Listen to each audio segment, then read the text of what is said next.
Hello and welcome back to episode 30 of Basking in Bilbao. We're back today for the new season. And once again, it's been a pretty quiet summer.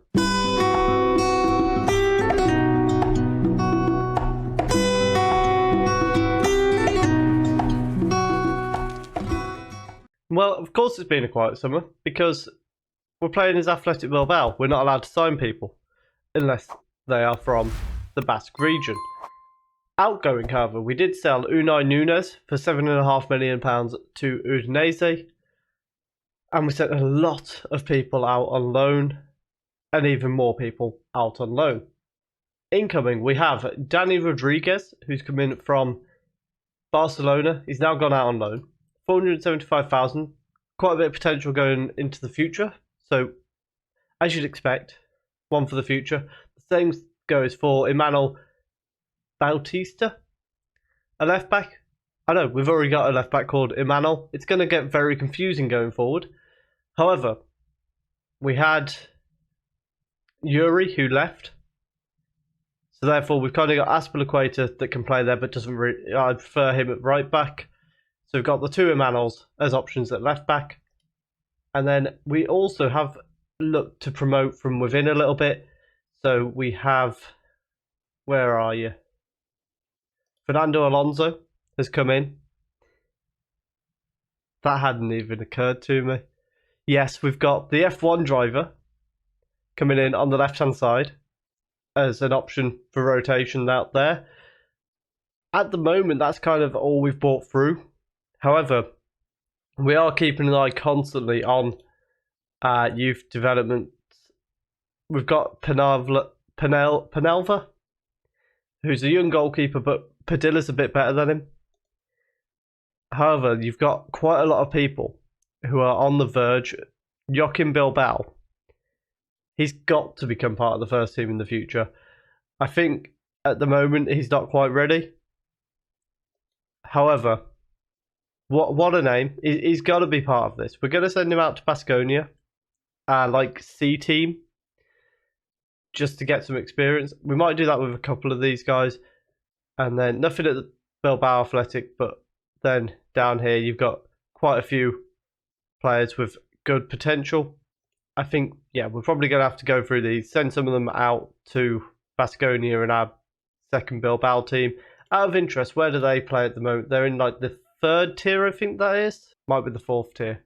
I don't know how Spain works once you get past, because they're going to all these groups and it gets all complicated.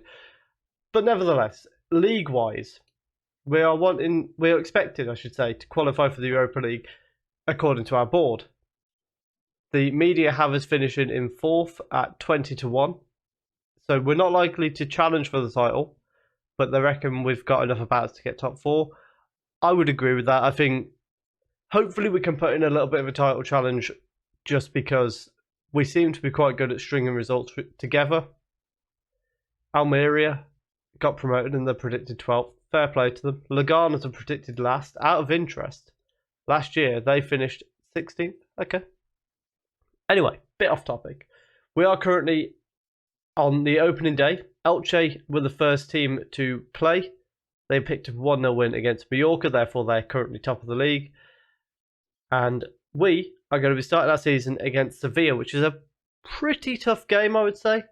I think what we are going to do is just the one game today, so that we can then fly through into the Champions League group stage.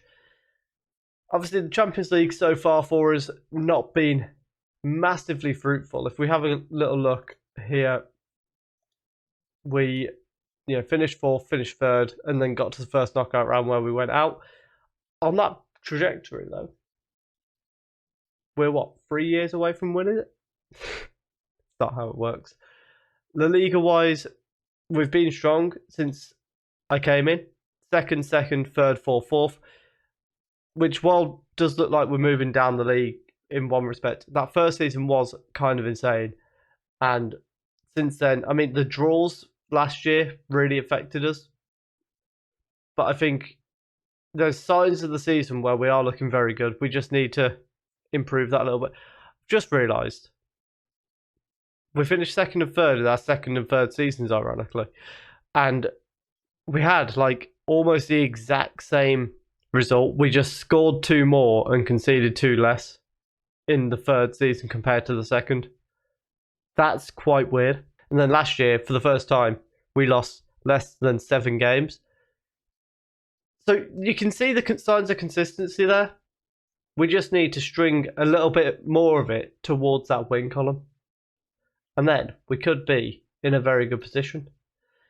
We've got this 53,000 seat stadium. I don't know how much of this I've gone into previously. If we have a look at where we sit in the stadiums list, we're quite up there. 5th highest stadium size, which is pretty nice.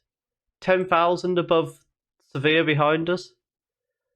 So we have got the support there. We just need to push on now. We've got a good budget. We've got £30 million, but at the moment there's not really any options for who we can bring in terms of like people that are interested. Alvaro Fernandez is probably the only one, and he's a goalkeeper, which we don't really need at the moment. So therefore, at the moment, it's just kind of keep going, see what we can find eventually. But for the time being, I know we are going to need to start bringing centre backs through. I think Vivian this year is going to start to take over from Inigo Martinez because he's 34 now.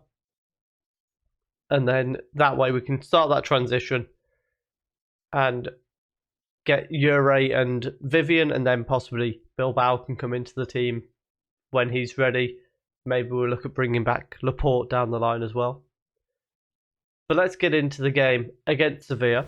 For the first game of the new season, we're going to try the 4-4-2 with Unai Simon in goal, a back four of Odriozola, Ure, Martinez and Azpilicueta. The middle four is going to be Inaki Williams, Venesador, Sanse and Munyain, and then Pena and Aguirre up front. I mentioned previously I wanted to try something where they were up front together. This is going to be their first chance at having that opportunity. Hopefully, it pays off. I think what we do need to just make sure we've got one of our left backs on the bench, maybe in place of the goalkeeper. Let's see how we start the season. The first highlight is a Sevilla throw-in here as Montiel throws it into Koundé. We're just, oh, wow, that's a ball and a half straight through the middle. Unai Simon with a good save. However, I'm instantly going to react to that and defend a little bit narrower to try and prevent balls like that happening. That is my one concern with this change in formation, is leaving that holding midfielder slot open. Papu Gomez with a free kick. It's gone all the way through for Koundé to collect. Ure dispossesses him pretty quickly. I think what the general idea is going to be for the most part this season is we're going to try the 4-4-2 at home and the 4-1-4-1 away. There will be exceptions to that rule because it makes sense for there to be. Aguirre's in there but can't win the header. So yeah, if we're playing Leganes, we're probably going to go with the 4-4-2 anyway. If we're playing Real Madrid at home, we're probably going with the 4-1-4-1. But just having that extra flexibility to us, I think will help us in the long run. And hopefully we're going to see something in this game. A ball through to, has found Pena here. That's a big chance. That should have been 1-0 there. However, we do get another highlight straight from the goal kick. Rafa Mir wins the header. However, Odriozola then heads it only as far as Ocampos, who's going to bring it back at us. Pedraza over the top. El Nasiri has scored. However, that looked very tight for offside. I don't know if it actually was. I mean, hopefully it was. It was offside. So we kind of get away with that. But at the same time, if you watch him here, I mean, these lines don't do justice to that. He was a bit further offside than that indicates, I think. Papu Gomez with the corner, goes to the far post. However, El Yunisri heads it wide. Azpilicueta with a long throw towards Munyain. He can't get to it. Azpilicueta collects it, however. He plays it back to Munyain again. This time he goes down to the wing, gets tackled in the box. Koundé with a very good tackle. If this is a penalty, that is so incredibly harsh. I mean, I'll take it. It's not a penalty. So are we going to get where's our throw in then? Where was that throwing? Half time, 0-0. It's been a pretty even first half. Obviously, we had a penalty shout towards the end, which I think was correctly ruled out, but why didn't we get our throw-in? Whereas Sevilla obviously had their goal ruled out, but again, that was correct decision, so no arguments here. Goal kick, Simon sends it out to Odriozola at right back. He runs infield, plays it forward to Williams, who's forced backwards to Venecidor in the end. Odriozola's back on the ball, gets tackled, but comes straight to Sansei. In fairness to Sansei, I doubted him towards the start of the save, but he has been... Oh, what a ball from Venecidor. Oh, Aguirre.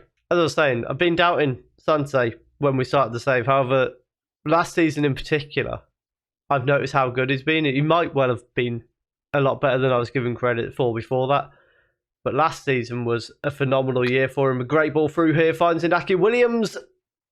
1-0. He made no mistake, absolutely blasting it into the roof of the net, giving the keeper no chance. Fantastic goal. The ball here from Venecidor is perfect. The run completely does the defenders, as they gives the keeper no chance. I've switched to the sideline view for the offsides so that it's a bit easier to spot what's going on. Odriozola throws the ball into Venecidor and gets it back. Odriozola brings it out of the defence. He's on quite a run there. Plays it short to Sansei and then back to him. I think this 4-4-2 has definitely benefited us in this game. As I say, I think away we need to just be a little bit more cautious. That's a heck of a ball over the top, but Martinez deals well with it. Azpilicueta forward to Aguirre, back to Venecidor. Penna. Odriozola ball through to Inaki Williams. He's in behind again. He chips the keeper this time for 2-0. Just like that. Inaki Williams proving Aguirre's not quite the star man yet, is he? Or at least from Inaki Williams' perspective, at least. He's 30 years old now, so we do need to be starting to look at what we could possibly do in terms of replacing him, but he's given us reason there to say, well, hold on. Don't get carried away. Ure nearly... Martinez has knocked it in as it fell to him from the keeper. There's a call for offside. I didn't really see what was going on there. What are we going to get? It's counted. We'll take that every day of the week. Ooh. If we could... I can't adjust that.